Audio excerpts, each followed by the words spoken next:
சுதந்திர இந்தியாவுக்குள்ளே சர்வாதிகாரம் என்பது வருமானால் மீண்டும் இந்த மக்கள் அந்த சர்வாதிகாரத்தை விரட்டி அடிப்பார்கள்.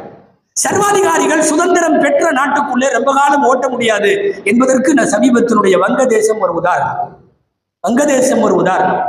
ஒரு சின்னஞ்சிறிய நாடு, 17 கோடி பேர் வாழ்கிறார்கள், 15 கோடி பேர் முஸ்லிம்கள். இந்த நாட்டில் உலகத்தில் 4வது 5வது இடத்தில் ஏறக்குறைய 2.5 லட்சம் பள்ளிவாசல்கள். நீதித்துறையை தனதாக்கி கொண்டு என்னென்னவெல்லாம் எதிர்கட்சி தலைவர்களோ அத்தனை பேரையும் சிறையிலே போட்டு அவர்களை எல்லாம் விசாரணை என்ற பெயரில் அடக்குமுறை செய்து உச்சகட்டமாக தாண்டவமாடிய ஒரு அரசு மக்களால் தூக்கி வீசப்பட்டிருக்கிறது. வங்கதேசம் என்ன பாடம் சொல்லுமோ என்னவோ ஒரு பாடம் தெளிவாக சொல்லுகிறது.